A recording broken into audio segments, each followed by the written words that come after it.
एक अलग किस्म की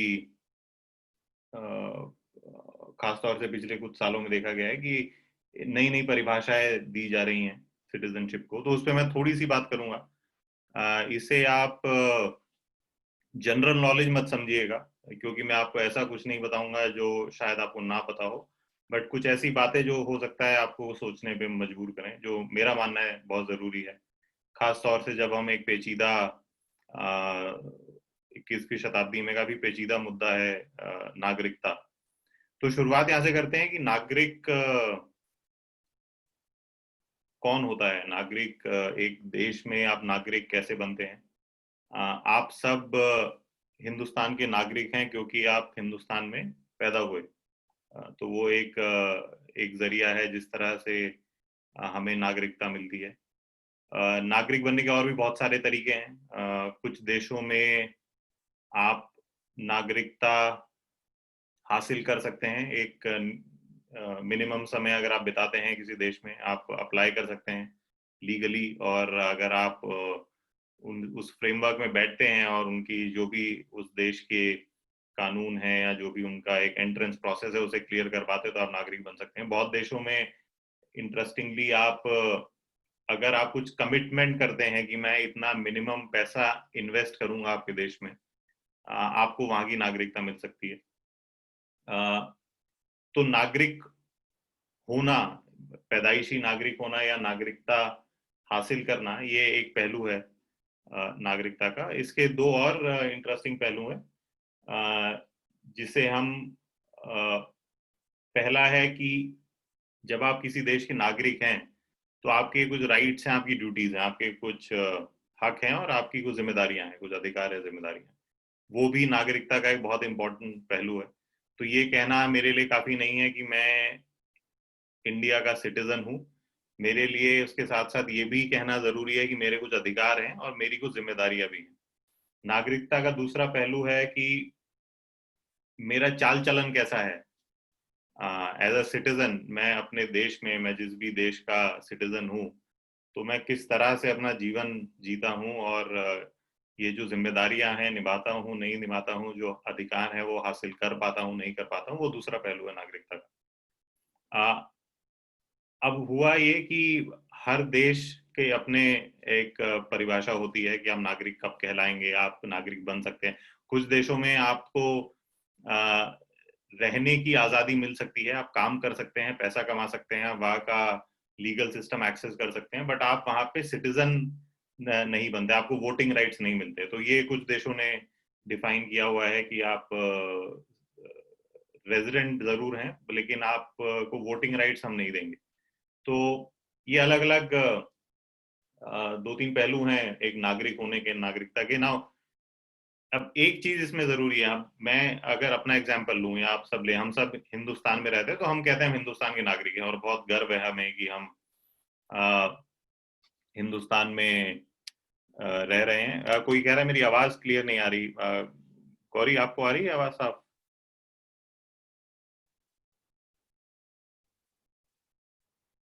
हाँ Ashutosh, it's clear. Okay okay. तो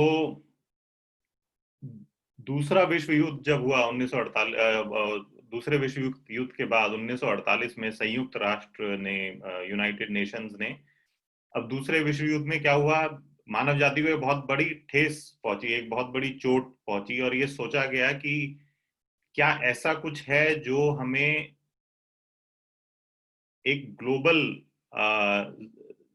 एक तरीके से एक हमें नागरिक बनाता है कि या जब देश चाहें आपस में लड़ सकते हैं, हर देश अपना अलग परिभाषा दे रहा है, लेकिन अगर हमें एक लार्जर समाज की परिकल्पना करनी है, एक दुनिया ऐसी हम चाहते हैं जहाँ पे न्याय हो, जहाँ पे समानता हो, जहाँ पे फ्रीडम हो, और खास तौर से जहाँ पे शांति बनी रहे, अगर हम ऐसी दुनिया की परिकल्पना कर रहे हैं तो कुछ ऐसे अधिकार हैं जो इनएलियनेबल वर्ड का यूज किया गया कि जो आपसे कोई छीन नहीं सकता। तो अगर आप मानव जाति के सदस्य हैं, आप इस दुनिया में रहते हैं, तो शायद एक ऐसी परिभाषा देने की जरूरत है जो इन देशों से उठ के हो और एक लार्जर, एक जो सपना दुनिया ने रचा अपने लिए कि हम फ्रीडम और पीस के साथ आगे बढ़ना चाहते हैं, और खास तौर से दूसरे विश्व युद्ध में बहुत नुकसान हुआ था बहुत देशों का दुनिया में। बहुत कम ऐसे देश थे जो बचे थे उस विश्व युद्ध से। तो उन्होंने फिर एक बहुत इंटरेस्टिंग डॉक्यूमेंट निकाला जिसे बोलते हैं universal declaration of human rights. ये 500 भाषाओं में इसको ट्रांसलेट किया गया। मैं जरूर, आप सब इंटरनेट पे बहुत अच्छी तरह सर्च करना जानते होंगे, तो आप जरूर ढूंढिएगा UDHR, universal declaration of human rights. इस डॉक्यूमेंट में आप कुछ ऐसी चीजें पढ़ेंगे जो एक देश की नागरिकता से भी ऊपर एक लेवल की बात करती है, कि अगर आप इस दुनिया में रह रहे हैं तो हमें एज ह्यूमन बीइंग्स कुछ ऐसी चीजें हैं जो समझना जरूरी है, जिससे हम एक साथ मिलके पॉजिटिवली आगे बढ़ सकें अक्रॉस कंट्री या अक्रॉस बाउंड्रीज। तो वो भी एक बहुत इंटरेस्टिंग पहलू है सिटीजनशिप का। और खासतौर से आजकल इसलिए इंटरेस्टिंग और ज्यादा हो गया है क्योंकि आप चाहे आप बिहार में हो, केरल में हो, आसाम में हो, दिल्ली में हो, आप एक आसान तरीके से आप दुनिया भर की खबर आप तक आ रही है, आप समझ रहे हैं बाकी जगह क्या हो रहा है। आप सोचते भी होंगे किसी देश में कुछ हो रहा है या किसी देश में कुछ और क्यों नहीं हो रहा है। तो इसलिए भी ये डॉक्यूमेंट पढ़ना जरूरी है आपके लिए, कि आप थोड़ा सा जो सिटीजनशिप की परिभाषा पॉलिटिकल पार्टीज डिफाइन करती हैं या देश अपने लिए डिफाइन करते हैं, उसके आगे भी हम जान सकें कि एक ग्लोबल सिटीजन होने का क्या मतलब है। और अगर ऐसा समाज हम चाहते हैं, हम उसकी परिकल्पना जब की गई थी और वो परिकल्पना आज भी जीवित है, हम आज भी चाहते हैं सारे देश प्रोग्रेस करें, आगे बढ़े। ऐसा ना हो कि भाई एक दो चार ही कंट्रीज आगे बढ़ जाएं, कोरोना वायरस की दवाई एक कंट्री में बने और वहीं मिले, हमें ना मिले। हम ये नहीं चाहते, हम चाहते हैं सब जगह एक समानता हो और जो डेवलपमेंट की तरफ प्रोग्रेस कर रहे हैं साथ करें। तो वो डॉक्यूमेंट भी जरूरी था, तो वो बैकग्राउंड में रखना बहुत जरूरी है इस पूरी चर्चा में। तो नागरिक बनना, एक ग्लोबल नागरिक बनना, वो एक चीज है। अब जो खास तौर से आज मुद्दा है कि गुड सिटीजन, तो आप हिंदुस्तान के नागरिक तो हो सकते हैं, लेकिन आप अच्छे नागरिक हैं या नहीं, वो एक प्रोसेस है, वो एक इवेंट नहीं है। आपके जब आप पैदा हुए इस देश में, तब आप को नागरिकता तो मिल गई, लेकिन आप अच्छे नागरिक हैं या नहीं, वो प्रोसेस आप शुरू करते हैं जब आप स्कूल जाते हैं, बड़े होते हैं। आप अभी एक ऐसी एज में हैं जहां आपकी जिंदगी आपके सामने है, आप बहुत कुछ कर सकते हैं, या चाहे तो कुछ नहीं भी कर सकते हैं, चाहे तो बहुत नेगेटिव चीजें कर सकते हैं, पॉजिटिव कर सकते हैं। तो वो आपके हाथ में है, वो आपके आने वाली जो रियलिटी है, जो फ्यूचर है। तो अब उस संदर्भ में अगर हम समझें कि अच्छा नागरिक होने का क्या मतलब होता है, तो पहली तो चीज आप देखिए, जो मैं एक कुछ कंट्री से एग्जांपल ले रहा था, कि आपको रहने की आज़ादी मिल जाती है, आप कमा सकते हैं, खा सकते हैं, लॉ एक्सेस कर सकते हैं, आप हॉस्पिटल्स में जा सकते हैं, बहुत देश ऐसे हैं, लेकिन आपको वोटिंग राइट नहीं मिलता। तो वोटिंग राइट को लोग प्रोटेक्ट करते हैं देश, कि वोटिंग राइट जो हमारा सिटीजन है उसी को मिलेगा। तो ऐसा क्या है वोटिंग राइट में कि वो सिर्फ कुछ ही लोगों को मिलता है जो वहाँ के नेचुरल सिटीजन होते हैं। तो पहली चीज तो मैं यही बोलना चाहता हूँ कि एक अच्छे नागरिक होने का पहला फर्ज है कि आपके पास जो ये जो अधिकार आपको मिला है, आपका जो वोट है, आप उसे जरूर काम में लीजिए। आप आप चुनते हैं, आप कुछ जिम्मेदारियां अपनी तरफ से कुछ लोगों को देते हैं कि ये हम हर चीज नहीं कर सकते हैं, इसलिए हम चाहते हैं हमारे बिहाफ पे कुछ और लोगों को हम चिन्हित करेंगे जो आगे जाके कुछ ऐसा काम करें जो हमारे लिए अच्छा हो। तो वो पूरा वोटिंग का प्रोसेस है। आप अपने लोकल विधायक चुनते हैं, आप चीफ मिनिस्टर को चुनते हैं, आप भारत सरकार के लिए वोट करते हैं। और वोट कर देना ही अपने आप में एक अच्छे नागरिक की जिम्मेदारी नहीं है। उस वोट करने के बाद क्या आप जागरूक हैं और क्या आप नजर रख पा रहे हैं कि जो आपने वोट किया उसके बदले जो आप चाह रहे थे वो हो रहा है या नहीं हो रहा है। वो भी बहुत एक इम्पॉर्टेंट पॉइंट है। तो ये पहली बहुत बड़ी एक जिम्मेदारी होती है, या एक प्रोसेस होता है जिसके जरिए आप अच्छे नागरिक बनते हैं। दूसरा प्रोसेस है कि, या दूसरी जो पहलू है इसका, अब आप देखिए, अगर मैं सिर्फ हिंदुस्तान की बात करूं, ज्यादातर देशों में ऐसा होता है, अगर बट हम फिलहाल हिंदुस्तान की बात करते हैं, दो बड़े बड़े हमें फ्रेमवर्क दिए गए हैं, या दो ढांचे हैं जिनके इर्द गिर्द हम अपनी जिंदगी जीते हैं। पहला है हमारा नैतिक ढांचा या मॉरल एक फ्रेमवर्क है, जिसे हम संविधान बोलते हैं, कॉन्स्टिट्यूशन ऑफ इंडिया। आप में से कुछ लोगों ने पढ़ा होगा इसके बारे में, नहीं पढ़ा तो जरूर थोड़ा समय निकाल के, पूरा कॉन्स्टिट्यूशन तो शायद अभी पढ़ना मुश्किल हो, बट आप कोशिश कीजिए कुछ पढ़ सकें इंपॉर्टेंट चीजें। तो वो हमारा नैतिक एक मॉरल फैब्रिक है, एक नैतिक ढांचा है जिसके अंदर हमें बताया जाता है कि आपको किस तरह से जीना है, क्या करना ठीक है, क्या करना गलत है। दूसरा होता है कानूनी जो एक लीगल फ्रेमवर्क है, जैसे इंडियन पीनल कोड बोलते हैं। तो बहुत सारी चीज ऐसी हैं जो गैर कानूनी है, जो हमने एज अ कंट्री डिसाइड की हैं कि ये चीजें गैर कानूनी हैं, ये चीजें नहीं करनी चाहिए, और अगर कोई करता है तो उनके खिलाफ एक पूरा प्रोसेस शुरू होता है कार्यवाही का।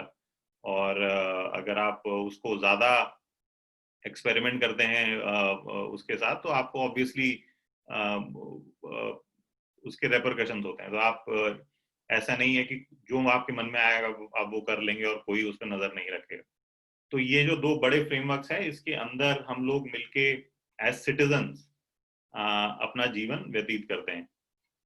तो दूसरा पहलू एक अच्छे सिटीजन होने का ये है कि आपको इन दोनों ढांचों की समझ, इतनी समझ होनी चाहिए कि कोई आपको आके ये ना बोले कि आज मैं आपसे अगर आपकी नागरिकता छीनता हूं, तो आपको ये भी ना पता हो कि मैं इसके खिलाफ आवाज उठा सकता हूं या नहीं। उतनी समझ होना जरूरी है। और आप देखिए, आप सब आईटीआईज में जाते हैं, आप सब गवर्नमेंट आईटीआईज में जाते हैं, कुछ लोग शायद प्राइवेट आईटीआईज में जाते होंगे। तो एक जिम्मेदारी होती है हर राज्य सरकार की कि आईटीआईज अगर हैं तो वहाँ पे शिक्षक हो, वहाँ पे पढ़ाई हो। अगर आपके आईटीआई में आपको लगता है पढ़ाई नहीं होती है, तो आपको ये नहीं लगे कि ये ही जिंदगी जीने का तरीका है as a citizen of this country. और खास तौर से आप जिस स्टेट में हैं, आपके पास बहुत सारे तरीके हैं कि आप जाके आपके टीचर्स हैं, प्रिंसिपल्स हैं, उनके सामने सवाल रख सकते हैं। अगर आपके छोटे भाई बहन हैं जो स्कूल्स में जाते हैं, आपने सुना होगा राइट टू एजुकेशन डिफाइन किया गया था कुछ साल पहले। इस तरह से मनरेगा है, जहाँ पे सरकार ने बोला कि 100 कुछ जगह बढ़ा के 150 दिन कर दिया, 150 दिन काम गांव में लोगों को मिलेगा। तो आप अगर वो नहीं हासिल कर पाते हैं, या आप देखते हैं आसपास लोग नहीं हासिल कर पाते हैं, तो एक एक जरिया है जिससे आप सवाल पूछ सकते हैं, आवाज उठा सकते हैं। तो ये एक सिटीजन होने का बहुत इंपॉर्टेंट पहलू है। और ये सारी चीजें कॉन्स्टिट्यूशनली इनका प्रोविजन किया गया है। और इसी तरह से आप जाके किसी दूसरे के घर पे कब्जा नहीं कर सकते हैं। आप कुछ ऐसा नहीं कर सकते हैं जो देश में, आप स्टेट में, जिसे लीगल या इलीगल डिफाइन कर दिया गया है। तो हम मोटा मोटी ज्यादातर हम लोग ज्यादातर समय हम इन दो फ्रेमवर्क्स में, इन दो ढांचों के बीच में अपना जीवन जीते हैं। तो एज अ गुड सिटीजन या एक अच्छे नागरिक होने के नाते आपके लिए जरूरी है कि आपको ये समझ होगी इन दोनों, ये दोनों चीजें क्या कहती है। और मैं ये नहीं कह रहा कि आप वकील बन जाएंगे ओवरनाइट, या आप को पुलिस वाला बनना जरूरी है समझने के लिए। बाकी मोटा मोटी समझ कि ये आपके अधिकार हैं और ये आपकी जिम्मेदारियां हैं, ये सारी चीजें डिफाइन की गई हैं। तीसरी बहुत जरूरी चीज ये है कि ये बहुत सारी डेफिनेशन जो हैं ये किसी समय पे दी जाती हैं। तो जब 1948 में यूनिवर्सल डिक्लेरेशन ह्यूमन राइट्स हुआ, तो वो 1948 की जो रियलिटी थी या वास्तविकता थी, उसको ध्यान में रख के किया गया। इसी तरह से हमारे कॉन्स्टिट्यूशन में लीगल प्रोविजंस में चेंजेस आते रहते हैं। आप लोगों ने पढ़ा होगा, एक दो दिन पहले ही सुप्रीम कोर्ट ने बोला था कि लड़कियों को भी इक्वल हक है अपने पेरेंट्स की प्रॉपर्टी के ऊपर। ऐसा नहीं है कि सिर्फ लड़के ही हकदार होते हैं, लेकिन लड़कियां भी हकदार हो सकती हैं और हैं। तो अगर कोई माता पिता जमीन जायदाद बंटवारा करना चाहे तो, और लड़की को ना दे, तो लड़की कोर्ट में जा सकती है उस चीज को लेके कि मुझे क्यों नहीं मेरा हक मिल रहा है। तो इस तरीके से अगर हम देखें, जो तीसरा पहलू है वो ये है आपकी आज जो वास्तविकता है उसे समझना। कि आज बहुत सारी चीजें बोली जा रही हैं, जैसे कि सिटीजनशिप अमेंडमेंट एक्ट आया, उसमें कुछ चीजें बोली गई कि कौन नागरिक है कौन नहीं है। तो आप आज नागरिकता को उस रियलिटी में समझिए कि किसी भी समय हिंदुस्तान जैसे देश में, जो एक बहुत ही कॉम्प्लेक्स देश है, वहां पे बहुत सारी फोर्सेस एक्ट करती हैं, अलग अलग किस्म की ताकतें यहाँ पे काम करती हैं, अलग अलग किस्म के मोटिवेशन होते हैं लोगों के काम करने के।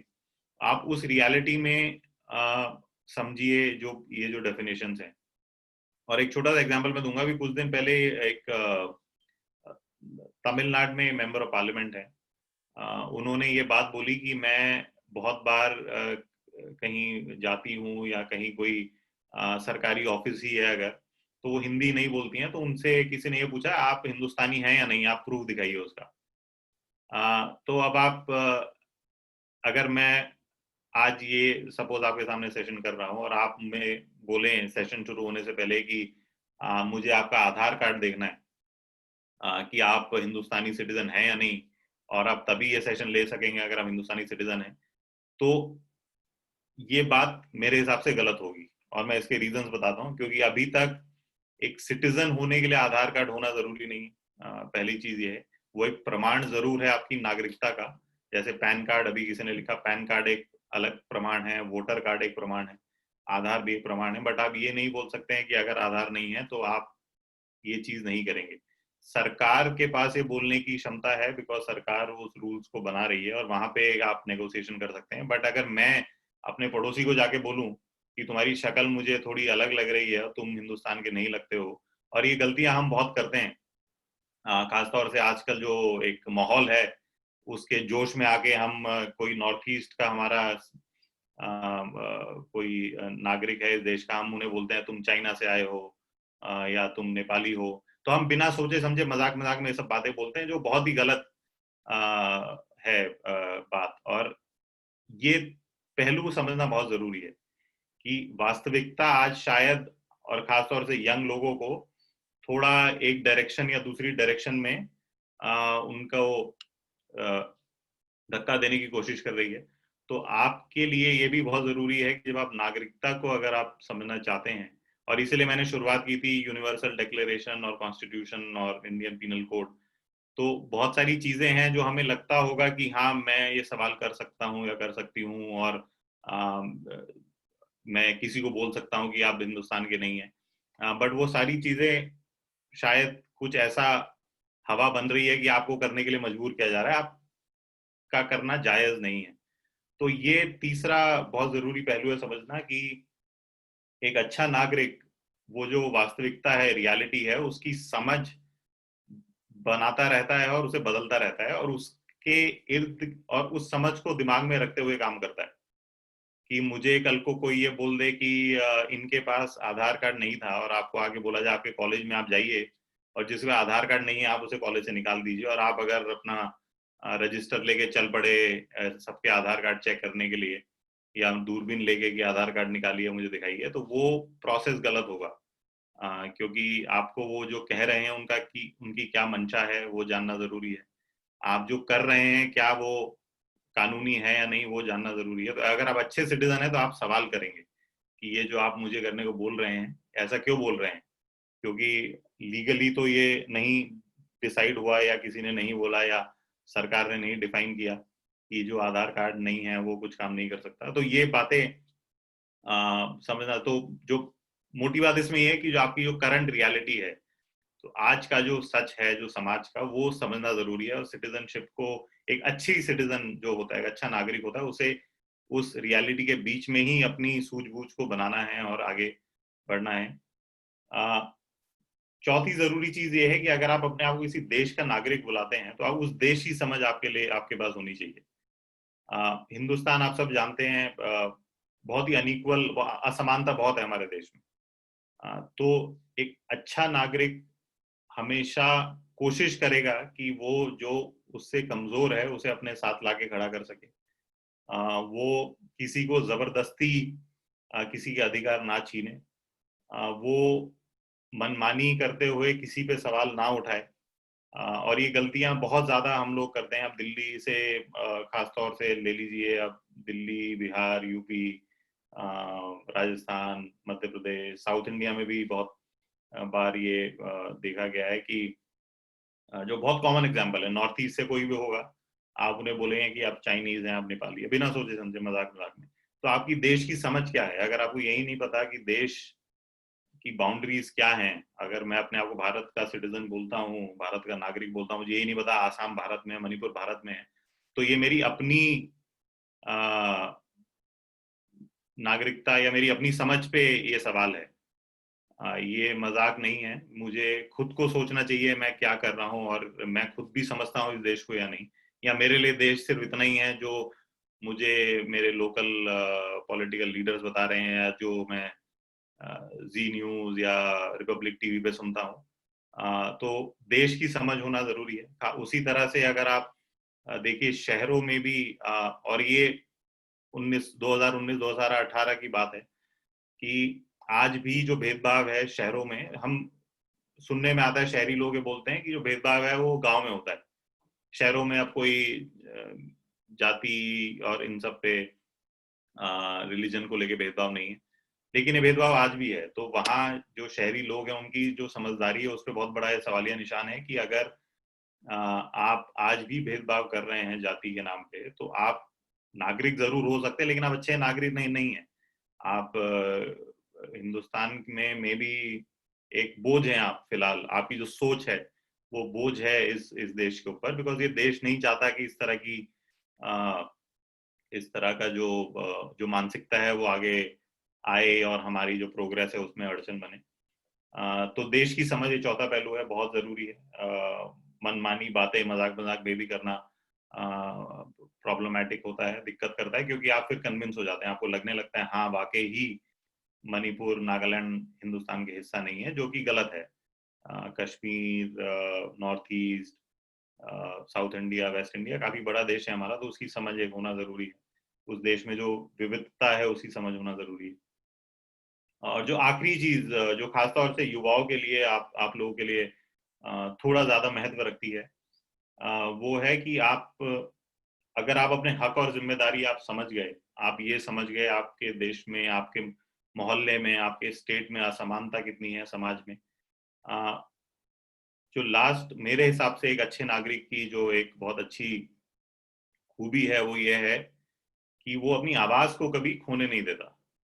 वो सवाल अगर करना चाहे सवाल करता है, वो सही तरीके ढूंढता है सवाल करने के।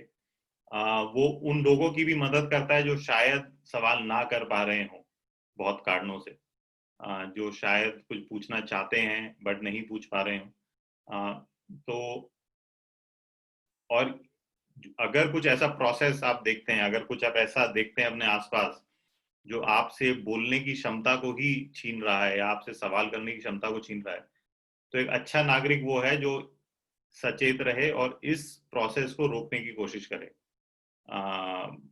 आपस में मिलके आप जिन लोगों को चुन रहे हैं उनसे बात करके, आप के जो लीडर्स हैं, लोकल लीडर्स हैं, पॉलिटिशियंस ना भी हों और दूसरे किस्म के लीडर्स होते हैं, उनसे मिलके लेकिन आप कोशिश ये हमेशा करेंगे कि आपकी जो आवाज है, जो, और मैं आवाज ये नहीं कह रहा हूँ जो फिजियोलॉजिकली कि आप कोई मुंह पे पट्टी बांध रहा है, बट अगर आपको सवाल उठाने से कोई मना कर रहा है, आपको ये लग रहा है कि जो कमजोर तबका है आपके कॉलेज में, आपके मोहल्लों में, उन्हें बोलने नहीं दिया जा रहा है, तो आप कोशिश हमेशा करेंगे, अच्छे नागरिक अगर आप हैं, कि आप इस पूरी प्रक्रिया को वापस घुमाने की कोशिश करें, आप इसको तोड़ने की कोशिश करें, क्योंकि बोलना बहुत जरूरी है। आप अगर एक प्रजातंत्र में रहते हैं जो हम सब रह रहे हैं, अगर बिना बोले काम नहीं बनता है, और इसलिए ये इम्पोर्टेंट है कि एक अच्छा नागरिक और लोगों को भी बोलने में मदद करे।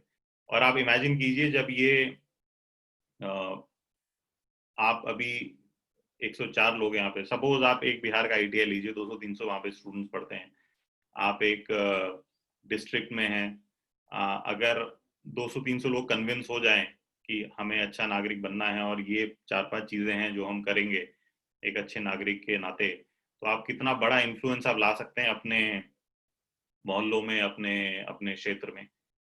ये बहुत इंपॉर्टेंट चीज है समझना, कि ये सारी चीजें, हिस्ट्री, सिविक्स वगैरह पढ़ाई जरूर जाती हैं, बट आप अगर एटलीस्ट जो चीजें आपको लगता है कि आप कर सकते हैं, जो आपके बस में है, उन्हें सोच लें और एक अच्छे नागरिक की परिभाषा को डिफाइन कर लें, और एक निश्चय कर लें कि ये हमें करना है और आज से हम इस तरह से जीने की कोशिश करेंगे, तो बहुत बड़ा बदलाव आप लोग ला सकते हैं। बिकॉज आप हिंदुस्तान में मेजोरिटी आप ही सब हैं, 35 साल से नीचे ही हिंदुस्तान आधे से ज़्यादा हिंदुस्तान, लगभग 60% हमारी जनसंख्या 35 से कम है। तो जो फ्यूचर है वो आपके हाथ में है। वो फ्यूचर उन लोगों के हाथ में नहीं है जो 50, 60, 70 साल के हो गए, जो शायद इन परिभाषाओं को बना रहे हैं, घुमा रहे हैं। फ्यूचर आपके हाथ में है, तो वो आप डिसाइड कर सकते हैं आपको एक अच्छा नागरिक क्यों बनना है। वो आई थिंक बहुत ज़्यादा सोचने की ज़रूरत नहीं है, बिकॉज एक नेसेसिटी है, बहुत ज़रूरी है। अगर भारत को और इस विश्व को आगे बढ़ना है तो अच्छा नागरिक बनना ज़रूरी है। और आप अगर अपनी लाइफ को देखेंगे एज अ स्टूडेंट, आप सुबह उठते हैं, रोज आईटीआई जाते हैं, आईटीआई के बाद काम करना चाहते हैं, आप लोग अपना घर बनाना चाहते हैं, कुछ लोग शहर जाना चाहते होंगे, कुछ हो सकता है हिंदुस्तान के बाहर भी जाना चाहते हो। आप इस पूरी चीज को लिख के मैप करिए, और ऐसी बहुत सारी चीजें रोज हम करते हैं जो शायद बहुत क्लियरली हमें बताती है कि हम नागरिकता का जो पूरा हमारा जो प्रोसेस है, हम उसमें अच्छे नागरिक बनने की कोशिश कर रहे हैं, या हम कुछ ऐसे काम कर रहे हैं कि हम अच्छी नागरिकता से परे हो रहे हैं या दूर हट रहे हैं। लास्ट में मैं बस एक चीज, एक छोटा सा शेर मैंने पढ़ा था, मुझे काफी अच्छा लगा, वो मैं शेयर करना चाहूंगा। आप में से कुछ लोगों ने, या जिन लोगों ने बॉर्डर फिल्म देखी है, वहां पे सनी देओल और जैकी श्रॉफ का एक छोटा सा एक्सचेंज होता है, बातचीत होती है, कि जैकी श्रॉफ पायलट हैं, वो हवाई जहाज उड़ाते हैं, सनी देओल ग्राउंड पे हैं, वो टैंक्स, उनकी पूरी रेजिमेंट थी, तैयार खड़ी थी कि सामने से फौज आएगी तो हमें लड़ना है। तो आपस में बातचीत होती है, तो शेर ऐसा है कि चमन में इख्तिलाते रंगो बू से बात बनती है, हम ही हम हैं तो क्या हम हैं, तुम ही तुम हो तो क्या तुम हो। कि जो एक चमन होता है, गार्डन होता है, उसमें अलग अलग किस्म की खुशबू, अलग अलग किस्म के रंग मिलके ही वो एक अच्छा गार्डन बनता है। तो अगर मैं ये सोच लूँ कि मैं ही हूँ, आप सपोज कीजिए मध्य प्रदेश के लोग अगर ये सोच लें हम ही हैं नागरिक, और हम ही हैं, हमसे ही है भारत, आ, आप कौन हैं, बिहार कौन है, केरल कौन है, बंगाल कौन है, तो ये बहुत बड़ी मुसीबत हो जाएगी। तो सबके लिए ये समझना जरूरी है कि अगर हम सिर्फ हम हैं तो क्या फायदा, और अगर आप सिर्फ आप हो या तुम सिर्फ तुम हो, उसका भी कोई फायदा नहीं। आपस में मिलके ही हम लोग एक अच्छा देश, एक अच्छा राज्य बना सकते हैं। और ये सब कॉलेजेस में ही बहुत होता है, कि मैं एक रिलीजन है, मेरी एक जाति है, आप कौन है, आपको तो मैं, आपकी कोई पहचान नहीं है। ये सब करना आई थिंक काफी इस समय जो कॉम्प्लेक्सिटी हमारे विश्व में चल रही है, कोरोना वायरस, कोविड-19, अगर आप उसे अपने सामने रख के देखें तो हम सबको घुटने पे ला दिया है कोविड ने। अच्छे अच्छे बड़े बड़े देश, छोटे देश, industry, politician, film star, sports person, कोई कुछ नहीं कर पा रहा है। सब मास्क पहन के अपने घरों में हैं, कोशिश कर रहे हैं कुछ करने की। तो अगर आप इस लार्जर गेम को समझेंगे तो आपको पता चलेगा कि बिना आपस में काम करने से, बिना एक साथ मिलके काम करने से, और बिना ये समझे कि हम अकेले कुछ नहीं कर सकते हैं, मैं सुबह बस उठ सकता हूँ, उठने के बाद जो भी है कहीं ना कहीं किसी ना किसी पे आत्मनिर्भर हूँ मैं।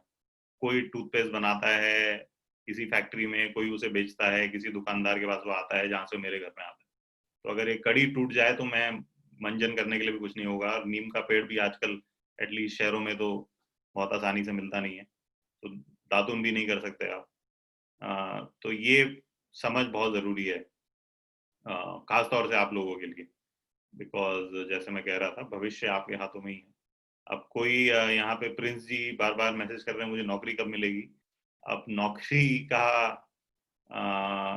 मामला थोड़ा पेचीदा जरूर है फिलहाल हिंदुस्तान में, बट आप कोशिश करते रहिए। क्वेस्ट अलायंस की टीम आपके इंस्टीट्यूट के साथ काम कर रही है, तो मिल तो जरूर जाएगी। थोड़ा बस आपको उसमें भी ये ध्यान रखना जरूरी है कि समय इम्पोर्टेंट है। आपको मौका जब मिले आप वो शुरुआत कर लीजिए, और आगे आने वाले समय में बहुत कुछ बदलेगा। एज लॉन्ग एज, जो मैं पहले भी बोल रहा था, वास्तविकता को नजर में रखते हुए डिसीजंस ले रहे हैं, आगे बढ़ रहे हैं इन दो ढांचों के बीच में अपना जीवन प्लान कर रहे हैं, I think the future is yours. तो आपके भविष्य बिल्कुल आपके हाथों में ही है, इसमें तो कोई, मुझे तो किसी किस्म का शक नहीं। Thank you.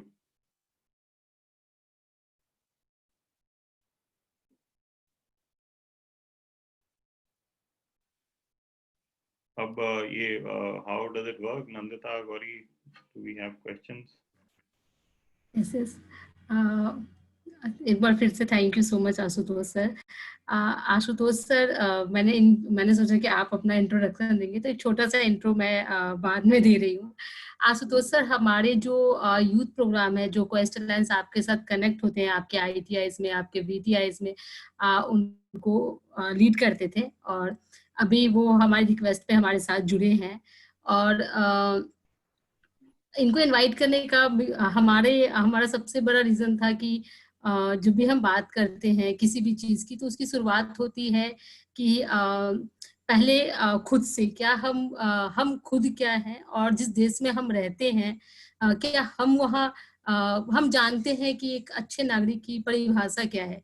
कई बार हम अनजान में बहुत सारी चीजें करते हैं, हम नहीं जानते और हम वो चीजें करते हैं। और मैं बहुत बहुत धन्यवाद करना चाहूंगी आशुतोष सर का कि वो हमारे साथ कनेक्ट हुए और हमें कहीं न कहीं खुद से एक सवाल करने के लिए जागरूक करे हैं कि सवाल करना कितना ज़रूरी है।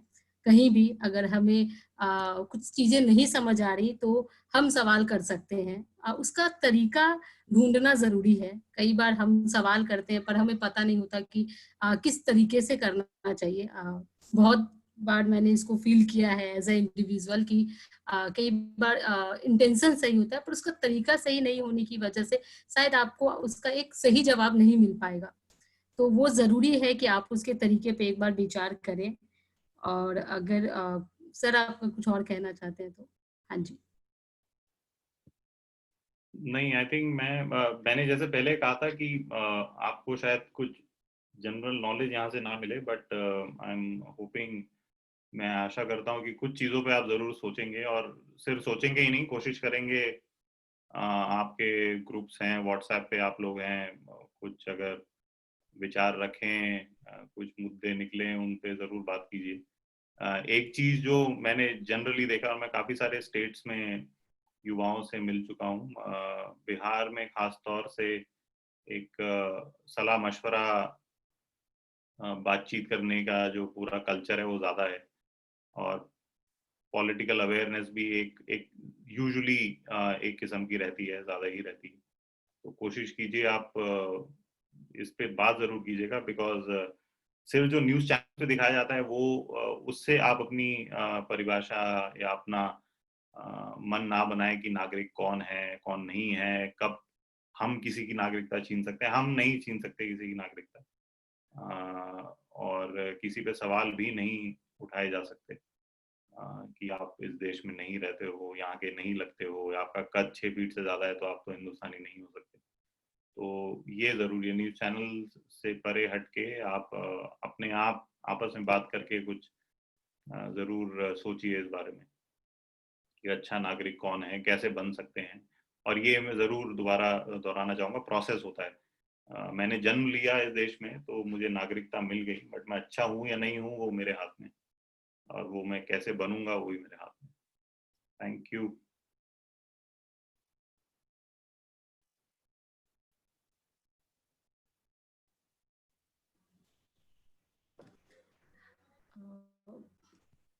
Okay, thank you so much हमारे साथ कनेक्ट होने के लिए।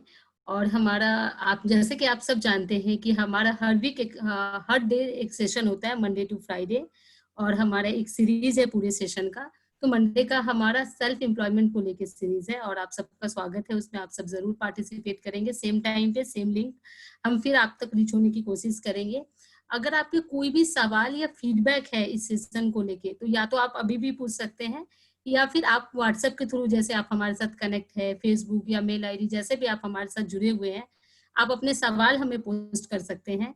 और जाते जाते आप क्वेस्ट ऐप को अगर आपने अभी तक डाउनलोड नहीं किया है तो आप डाउनलोड कर लीजिएगा। एक छोटा सा चीज मैं रिक्वेस्ट करूंगी सजल जी से, वो आपको क्वेस्ट चैंपियन के बारे में बताएंगे। जो कि हमारा पिछले वीक से शुरू हो चुका है, और मुझे पूरी उम्मीद है कि आप सब उसमें पार्टिसिपेट कर रहे होंगे और अपने क्वेश्चंस आंसर प्रिपेयर कर रहे होंगे। तो सजल, आप प्लीज इंट्रो करेंगे क्या हमारे क्विज चैंपियन को? Thank you. Thank you Gauri, thank you Ashutosh sir session के लिए। जैसा कि आप सबको पता है कि 6 अगस्त से हमने क्विज चैंपियन शुरू किया था, जहाँ पे आप लोग रेगुलर सेशंस हमारे अटेंड कर रहे हैं। तो उन रेगुलर सेशन से हम आपसे वीक के एंड में सवाल पूछेंगे। आपको बस इतना करना है कि उन सवालों पे जवाब देने हैं हर हफ्ते के एंड में, एंड देन हम लोग आगे स्टेज 2 में देखेंगे। अभी मैंने आपके साथ एक लिंक शेयर किया है। आप सब जो क्विज है, आप सब उस क्विज को इस लिंक पे क्लिक करके एक्सेस कर सकते हैं। आपके पास आज शाम तक का वक्त है, तो ऑल द बेस्ट। आप इस लिंक पे क्लिक करें एंड देन आप क्विज को आंसर कर सकते हैं। अगर किसी के कोई सवाल हैं तो आप कमेंट सेक्शन में लिख के पूछ सकते हैं।